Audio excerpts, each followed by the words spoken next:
یہ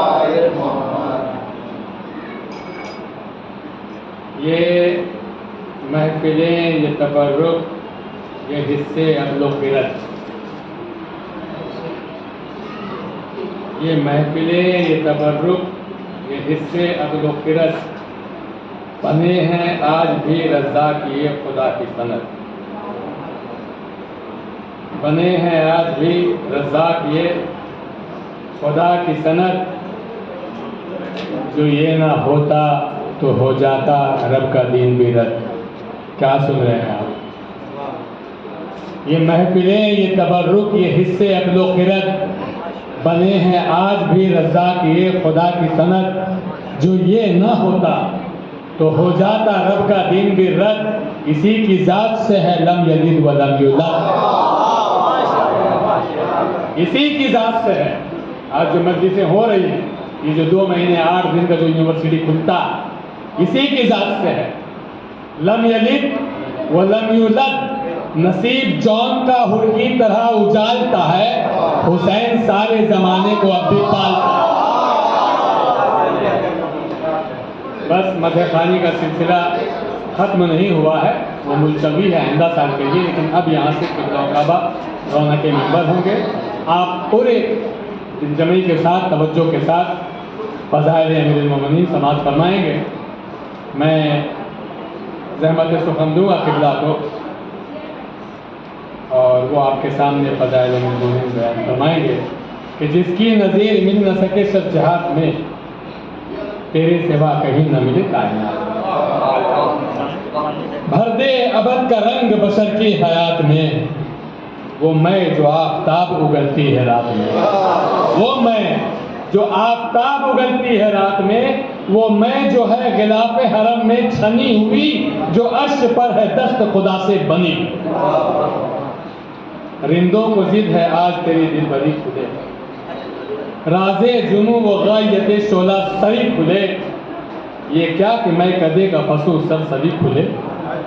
ایک در نہ کھول آج تو 12 دری کھلے، ایک در نہ کھول آج تو 12 دری کھلے، تلچھٹ نہ دے کہ رند یہ کھلدے ادن کے ہیں، ادنا سے ہیں غلام مگر پنجتن کے۔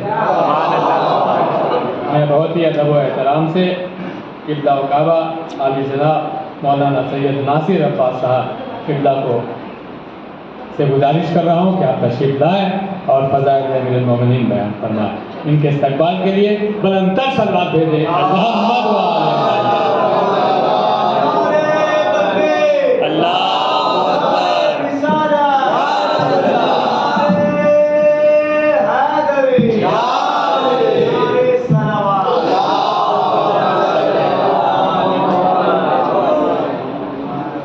نعرہ بلند تر صلوات۔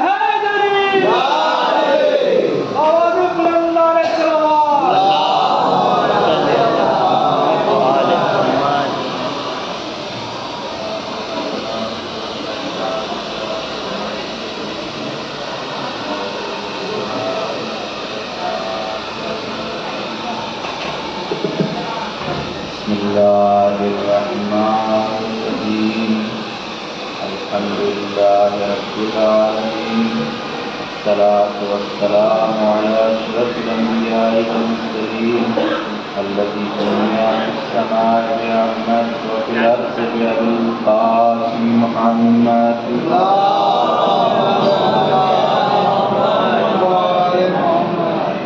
الصلاة والسلام على أهل بيته الطيبين الطاهرين المعصومين المظلومين الغر الميامين، واللعنة الدائمة الباقية على أعدائهم أجمعين، أما بعد، فقد قال الله سبحانه تبارك وتعالى في القرآن الكريم وهو أصدق القائلين وقوله الحق والصدق، أعوذ بالله من الشيطان الرجيم، بسم اللہ الرحمن الرحیم، إن أول بيت وزع للناس للذي بكة مباركا وهدى للعالمين. صلوات.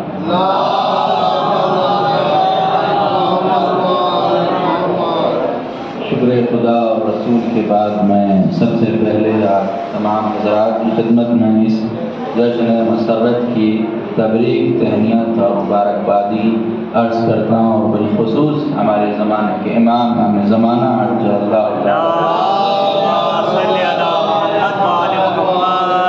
کی خدمت میں تبریک عرض کرتا ہوں، اور میں بےحد ممنون و متشکر ہوں انجمن غلامان پنجتنی کہ جنہوں نے اس جشن مسرت کا انعقاد کیا اور اس جشن کو برپا کیا۔ مسلسل آپ نے یک کے بعد دیگر مداخان شعراء کو سماعت فرمایا، اور سبھی نے بہت ہی بہترین انداز میں مولا کائنات کا ذکر کیا، اور آپ حضرات نے نعرہ بھی یہاں پر لگایا، اور جو بھی نعرے مسجد ہو یا امام بارگاہ وہاں پر لگائے جاتے ہیں تو یا تو نعرے علی کے نام کے ہوتے ہیں یا ان کی اولاد کے ہوتے ہیں۔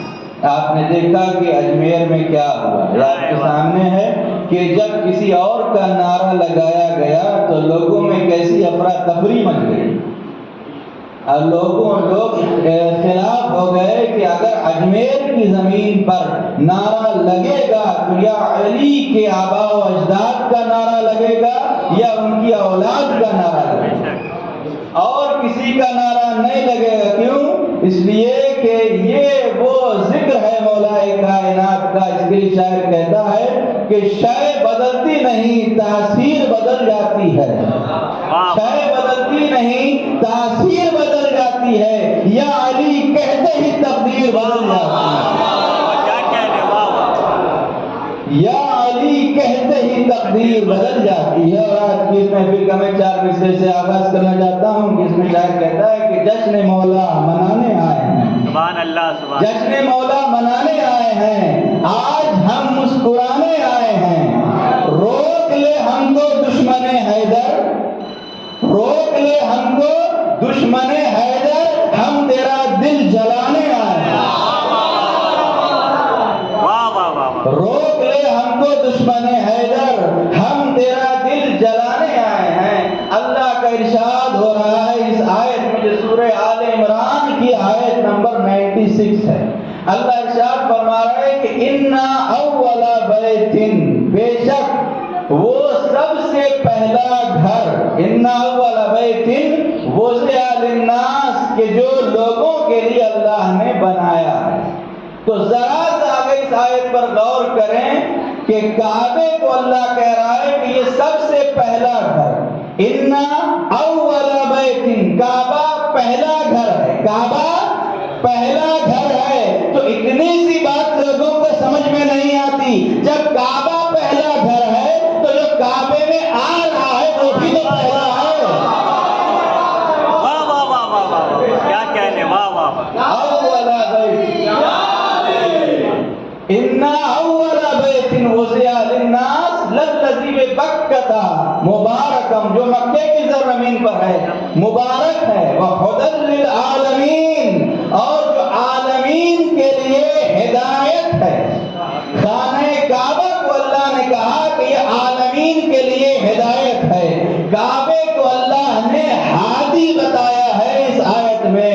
اب صاحبان علم و فہم کا مجمع ہے، میں آپ سے سوال کرنا چاہتا ہوں کہ اللہ کہہ رہا ہے کہ کعبہ ہدایت کرنے والا ہے، کیا کبھی آپ میں سے کسی کے کان میں آ کر کعبے نے ہدایت کی؟ کیا کبھی کعبے نے کہا کہ نماز پڑھو، روزہ رکھو، حج کرو، زکوٰۃ ادا کرو؟ نہیں، کعبے نے کسی مسلمان کے کان میں آ کر ہدایت نہیں کی۔ اچھا، اگر آپ کے کان میں آ کر ہدایت نہیں کی تو جو لوگ حج بیت اللہ سے مشرف ہو چکے ہیں ان سے پوچھیں کہ آپ نے جو خانہ خدا کا طواف کیا ہے، کیا جب طواف کعبہ کر رہے تھے تو کعبے نے آ کر آپ کے کان میں ہدایت کی؟ تو ہر ایک حاجی کہے گا کہ نہیں، کعبے نے آ کر ہمارے کان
سبحان اللہ ہمیں امام بھی اپنا خدا کے گھر سے ملا، تو خدا کے گھر سے ملا، نبی کے در سے ملا، ہجرت کے بستر سے ملا، نبی کے منبر سے ملا۔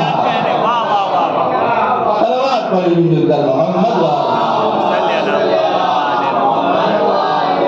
زندہ باد قبلہ زندہ تو ہم اسے مانتے ہیں کہ جو ہمیں خدا کے گھر سے ملا، اس لیے پہلا بھی خدا کے گھر میں آیا اور آخری بھی آئے گا تو خدا کے گھر سے ہی ظاہر ہوگا۔ جب آخری امام آئیں گے تو وہ بھی خدا کے گھر سے ظاہر ہوں گے۔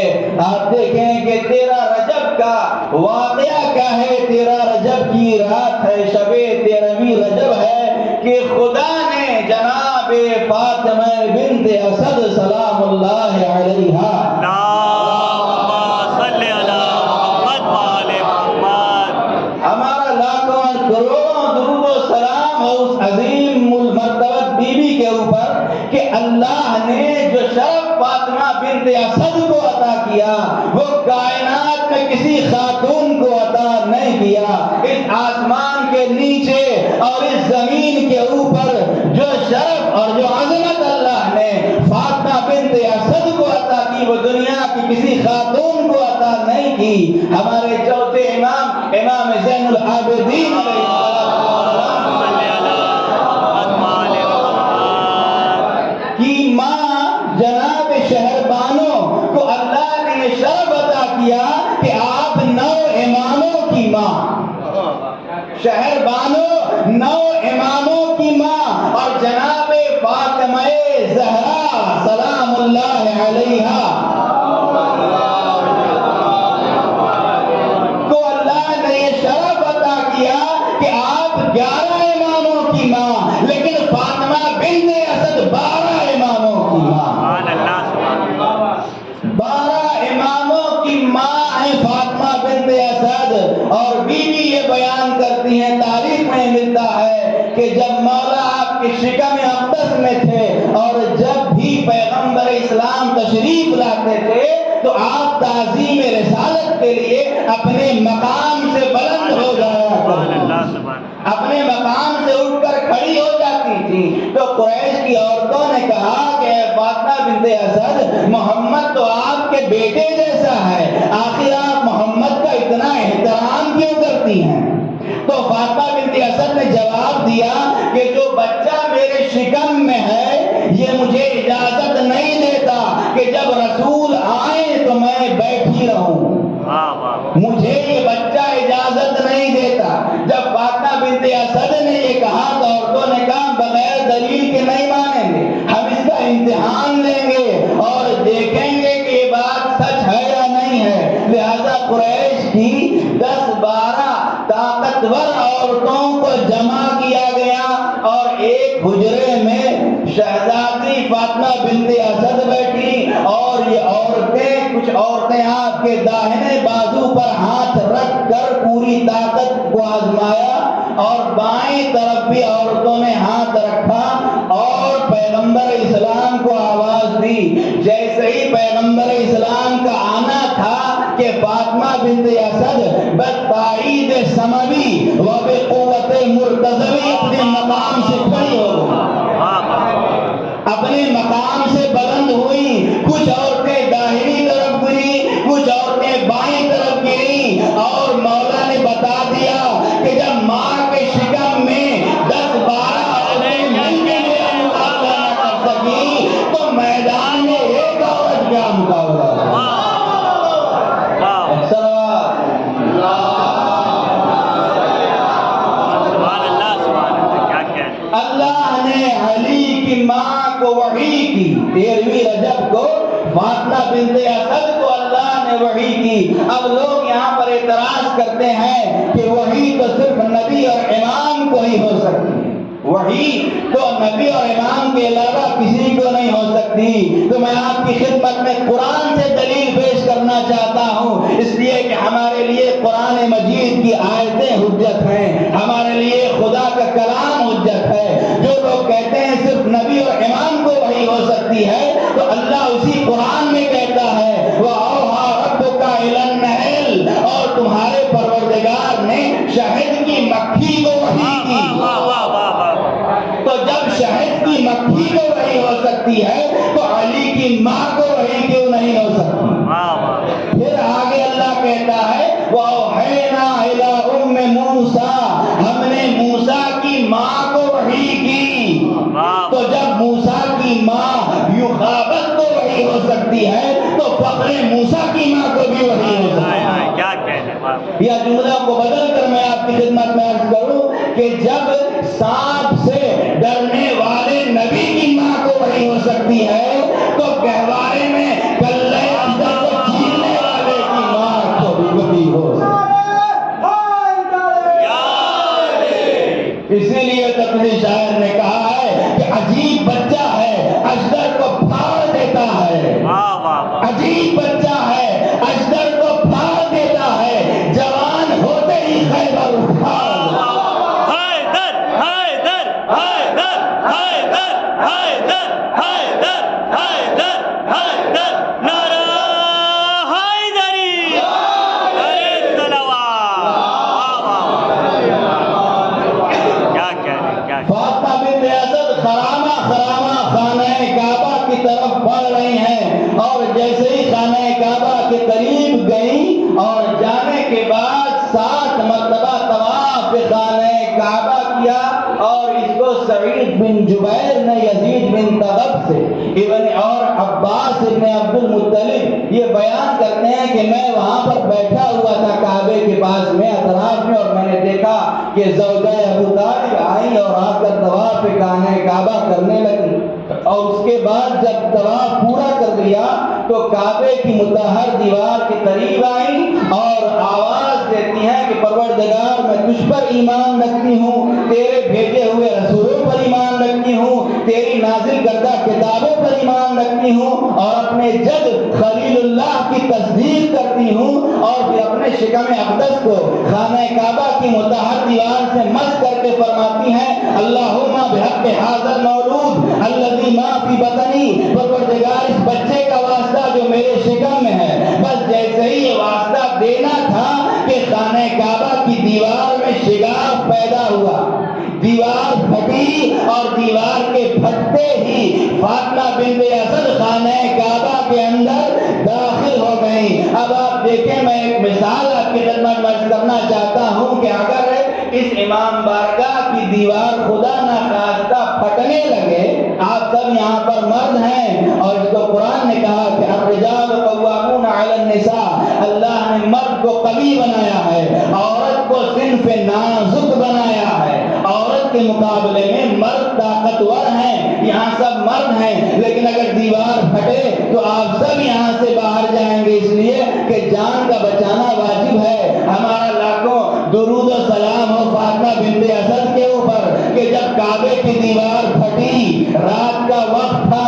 اندھیرا تھا، عورت ذات تھی، لیکن فاطمہ بنت اسد ڈری نہیں، گھبرائی نہیں، پیچھے نہیں ہٹی۔ آخر وجہ کیا ہے؟ تو چلیے فاطمہ بنت اسد سے سوال کرتے ہیں، اے بیوی آخر وجہ کیا ہے کہ ڈری کیوں نہیں، گھبرائی کیوں نہیں، پیچھے کیوں نہیں ہٹی؟ تو عجب نہیں، فاطمہ بنت اسد جواب دیں کہ اگر شکم میں فرار ہوتا تو پیچھے ہٹ جاتی، کیا کہنے، واہ اگر شکم میں فرار ہوتا تو پیچھے ہٹ جاتی، شکم میں کرار تھا، غیر فرار تھا، اس لیے آگے بڑھ گئی، آگے بڑھی اور کعبے کی دیوار میں در پیدا ہوا۔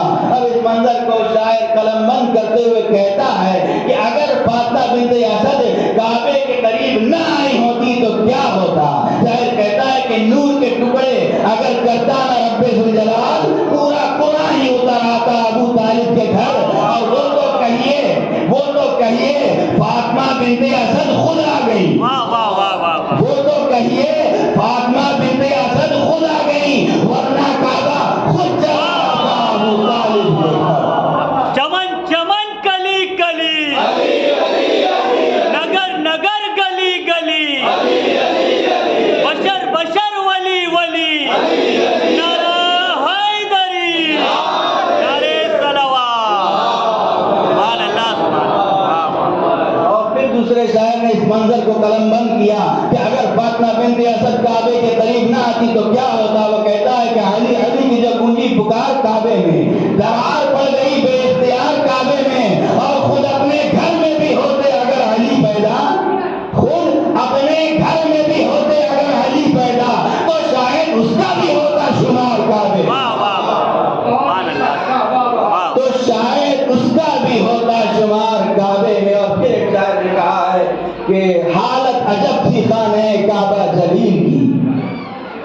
عجب تھی خانہ کعبہ جلیل کی، یعنی کہ پھل نہ لائی تھی محنت خلیل کی۔ آمد ہوئی خدا اور نبی کے وکیل کی، حاجت نہیں یہاں کسی لمبی دلیل کی۔ آمد ہوئی خدا اور نبی کے وکیل کی، حاجت نہیں یہاں کسی لمبی دلیل کی، اور آئے علی تو کعبے کی قسمت پلٹ گئی، آئے علی تو کعبے کی قسمت پلٹ گئی، اتنا خوشی سے پھولا کہ دیوار پھٹ گئی۔ کیا کہنے، واہ واہ۔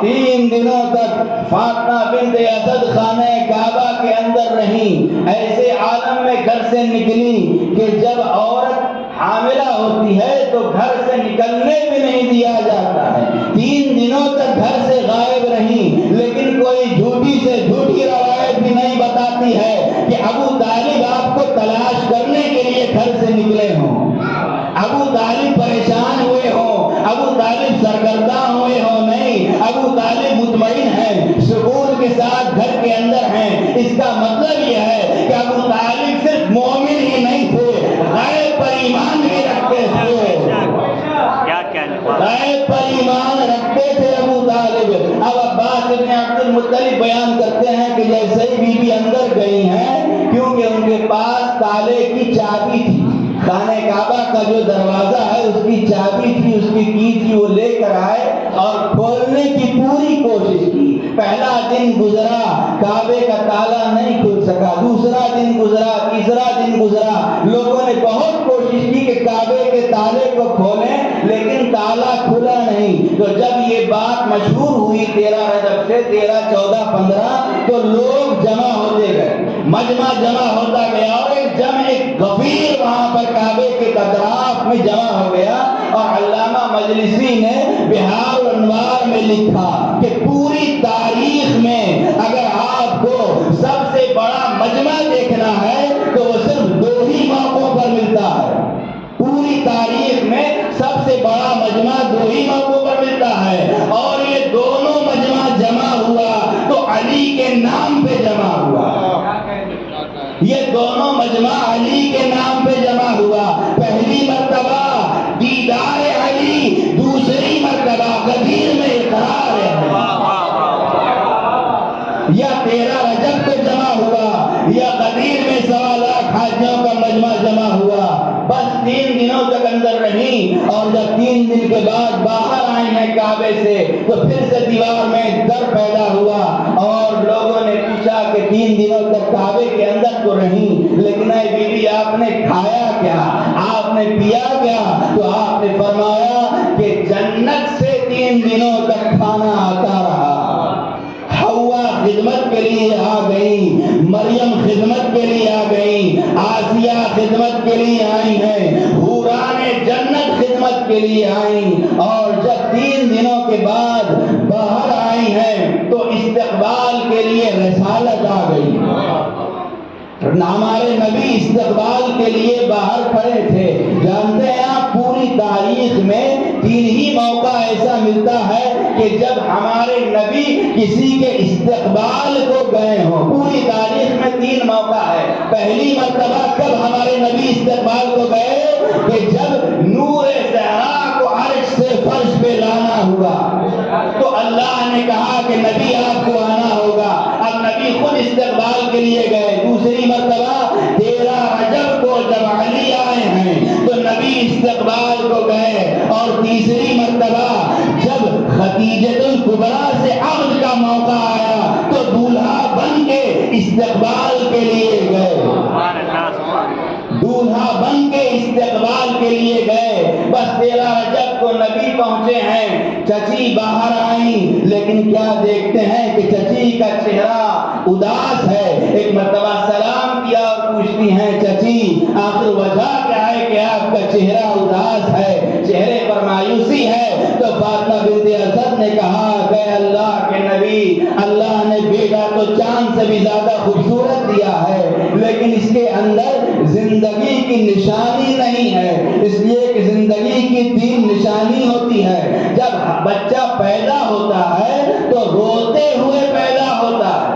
علی روئے نہیں، یہ بچہ رویا نہیں. جب بچہ پیدا ہوتا ہے تو آنکھوں کو کھول لیتا ہے، لیکن اس نے آنکھیں اب تک نہیں کھولی. اور جب بچہ پیدا ہوتا ہے اور ماں دودھ پلاتی ہے تو بچہ دودھ پیتا ہے. اس نے ابھی تک دودھ نہیں پیا. بس پیغمبر اسلام نے فرمایا چچی اس لیے اب تک آنکھیں نہیں کھولی کہ کعبے کے اندر چاروں طرف بت تھے. اگر کعبے کے اندر آنکھ کو کھول دیتا تو پہلی نظر بتوں پہ پڑتی. دودھ اس لیے نہیں پیا کہ میرا وزیر بن کے آیا ہے، میرا جانشین بن کے آیا ہے، میرا وسیع بن کے آیا ہے، اس لیے پہلی غذا مجھ سے لے گا. بس جیسے ہی رسالت نے ہاتھوں کو بڑھایا، علی ماں کی گود سے بھمک کے نبی کی گود میں گئے. اب جیسے ہی نبی کی گود میں جانا تھا کہ آنکھوں کو کھولا اور رسول اللہ کے چہرے مبارک کی زیارت کی اور ایک مرتبہ سلام کیا، کہا السلام علیکہ یا رسول اللہ، اے اللہ کے رسول آپ پر سلام ہو. ابھی تو ہمارے نبی نے اعلان نبوت بھی نہیں کیا ہے، ابھی تو اعلان رسالت بھی نہیں کیا ہے. مولا کہہ رہے ہیں رسول اللہ آپ پر سلام ہو. مولا نے یہ بتا دیا وہ دنیا کے لوگ ہیں جو اعلان رسالت کے بعد نبی کا کلمہ پڑھیں گے. میں اماں کی آغوش سے ہی رسالت کا کلمہ پڑھ رہا ہوں. نعرہ تکبیر، نعرہ رسالت، نعرہ حیدری، نعرہ صلوات. واہ واہ واہ. بس جیسے ہی آغوش میں لیا پیغمبر اسلام نے اپنی زبان اقدس کو مولا کے دہنے مبارک کے اندر ڈالا اور ایک مرتبہ پیغمبر نے فرمایا کہ علی کچھ پڑھ کر سناؤ. مولا نے پوچھا یا رسول اللہ کیا پڑھوں، توریت پڑھوں، زبور پڑھوں، انجیل پڑھوں یا قرآن پڑھوں؟ چاروں کی چاروں آسمانی کتابوں کی تلاوت کی، توریت کی تلاوت کی. تو نبی نے کہا علی تم توریت تو اہل توریت سے بہتر پڑھتے ہو. انجیل کی تلاوت کی تو نبی نے کہا علی انجیل تو تم عیسائیوں سے بہتر پڑھتے ہو. زبور کی تلاوت کی تو پیغمبر نے فرمایا علی تم زبور تو اہل زبور سے بہتر پڑھتے ہو. جب قرآن کی تلاوت کی تو نبی نے فرمایا علی تم قرآن تو مجھ جیسا پڑھتے ہو، تم قرآن تو مجھ جیسا پڑھتے ہو. اور جب مولا نے قرآن کی تلاوت کی تو 114 سوروں میں کسی سورے کا انتخاب نہیں کیا. اگر تلاوت کی تو سورہ مومنون کی بسم اللہ الرحمن الرحیم قد افلح المؤمنون.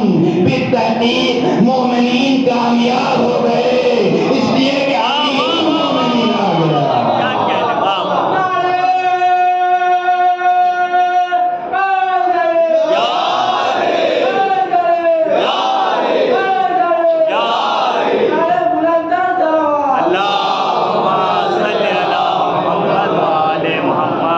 چاروں آسمانی کتابوں کی تلاوت کی، قرآن، زبور، توریت، انجیل، چاروں کتابیں مولا نے پڑھ کے سنائی ہیں. آغوش رسالت میں اب یہاں پر اعتراض کیا جاتا ہے کہ جب بچہ پیدا ہوتا ہے تو پہلے تو اس کو پاک کیا جاتا ہے، پہلے نہلایا جاتا ہے، پہلے دھلایا جاتا ہے، پہلے غسل مولود دیا جاتا ہے. اور علی تو ابھی ابھی پیدا ہوئے ہیں، نہ نہلایا گیا ہے، نہ دھلایا گیا ہے، نہ غسل مولود دیا گیا ہے، اور اللہ کی کتابوں کی تلاوت کر رہے ہیں، آسمانی کتابوں کی تلاوت کر رہے ہیں. آخر ایسا کیوں؟ بغیر پاک کیے ہوئے وہ قرآن کی تلاوت کیسے کر سکتے ہیں؟ اس کے لیے تو طہارت ضروری ہے، اس کے لیے تو پاکیزگی ضروری ہے. تو ایک شاعر نے اس کا بھی جواب دیا. وہ کہتا ہے کہ شیشے کا محل نابینوں کو دکھلایا نہیں جاتا،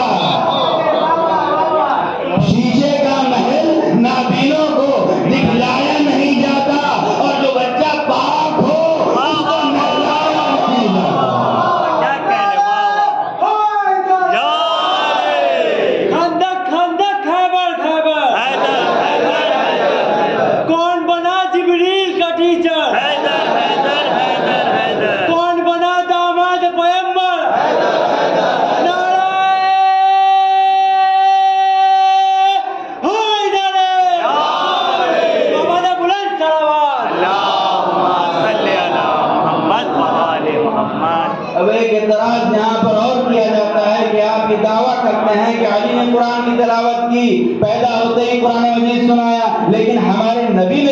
کی تلاوت نہیں کی جب ولادت ہوئی؟ پیغمبر اسلام نے تو قرآن کی تلاوت نہیں کی، اور آپ کہہ رہے ہیں کہ علی نے تلاوت قرآن کی، یہ کیسے ممکن ہو سکتا ہے کہ وہ تلاوت کریں اور پیغمبر اسلام نے تلاوت نہیں کی؟ تو اس اعتراض کا بھی شاعر نے جواب دیا، اور وہ کہتا ہے کہ ہر شخص ہر ایک بات کو پاتا ہی نہیں تھا، ہر ذہن میں ہر لفظ سماتا ہی نہیں تھا، اور قرآن سناتے بھی بھلا کس کو محمد، قرآن سناتے بھی بھلا کس کو محمد، قرآن کسی اور کو آتا ہی نہیں، قرآن کسی اور کو آتا ہی نہیں تھا، تو قرآن کسی اور کو آتا ہی نہیں تھا تو پیغمبر اسلام کسے قرآن کی تلاوت کر کے سناتے؟ اب ہمارے یہاں یہ دستور ہے، بس میں اپنی گفتگو کو سمیٹ رہا ہوں اور آخری مراحل میں پہنچ چکا ہوں کہ ہمارے یہاں یہ دستور ہے کہ جب بھی کوئی بچہ پیدا ہوتا ہے تو ددیال والے بھی آتے ہیں، ننیال والے بھی آتے ہیں۔ جب ددیال والے آتے ہیں تو کہتے ہیں اس بچے کی ناک تو چچا کی طرح ہے، یہ بچہ مسکراتا تو دادی کی طرح ہے، اس بچے کا چہرہ تو دادا سے ملتا ہے، تو ددیال والے اپنی طرف نسبت دیتے ہیں۔ جب ننیال والے آتے ہیں تو کہتے ہیں اس بچے کی ناک تو خالہ کی طرح ہے، اس بچے کا چہرہ تو نانی کی طرح ہے، یہ بچہ مسکراتا تو نانا کی طرح ہے۔ لہذا ددیال والے اپنی طرف نسبت دیتے ہیں، ننیال والے اپنی طرف نسبت دیتے ہیں۔ جب مولا کی ولادت ہوئی تو ددیال والے اپنی طرف نسبت دے رہے تھے، ننیال والے اپنی طرف نسبت دے رہے تھے۔ اللہ کی آواز آئی ہے میرے نبی کہہ دو علی نہ ددیال والوں سے ملتا ہے نہ ننیال والوں سے ملتا ہے، اگر آنکھیں پوچھیں تو کہہ دو عین اللہ ہے، اگر آنکھیں پوچھیں تو کہہ دو عین اللہ ہے، زبان پوچھے تو کہہ دو لسان اللہ ہے، چہرہ پوچھے تو کہہ دو وجہ اللہ ہے، کان پوچھے تو کہہ دو عظم اللہ ہے، بازو پوچھے تو کہہ دو جنب اللہ ہے، ہاتھ پوچھے تو کہہ دو وجد اللہ ہے۔ صلوات پڑھیے۔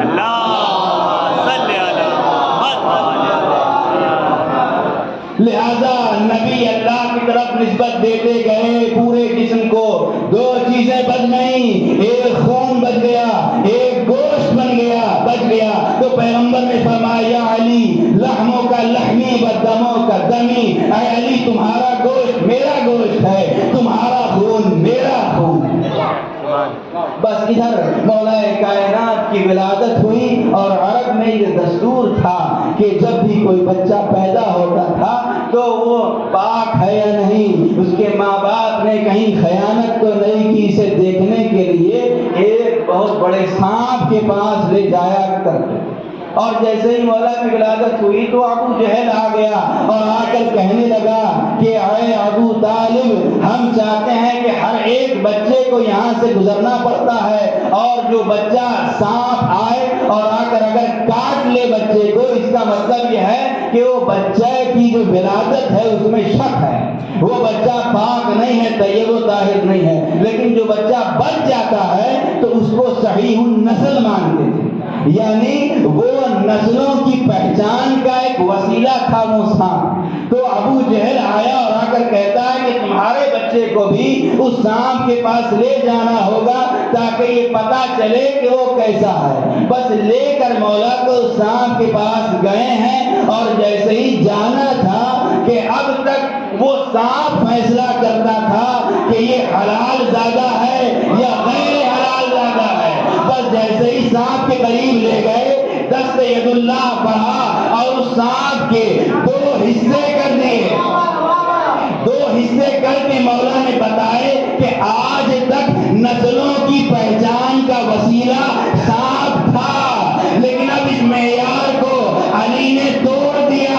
اب قیامت تک کے لیے اگر پہچاننا ہے کہ یہ حلالی ہے یا نہیں ہے،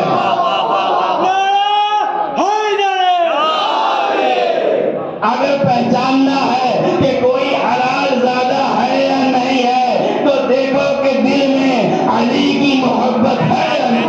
بے شک کیا کہنے، سبحان اللہ۔ اور اسی لیے ایک ذاکر کا مشہور جملہ ہے کہ اگر آپ کسی ایسے مجمع میں ہوں کہ پتہ نہ چل سکے مومن کون ہے، منافق کون ہے، اپنا کون ہے، پرایا کون ہے، تو ایک مرتبہ نعرہ حیدری لگا کر دیکھ لیجئے گا، جس کا چہرہ گلاب کے پھول کی طرح کھل جائے وہ علی والا ہے، وہ حلال لالا۔ نعرہ حیدری، نعرہ خیبری، نعرہ صفدری، نعرہ بوذری، نعرہ اصدری، نعرہ حیدری، نعرہ صلوات۔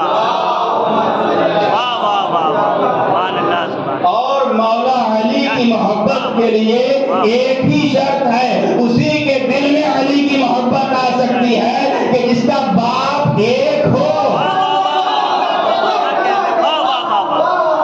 باپ ایک ہو، ماں نیک ہو۔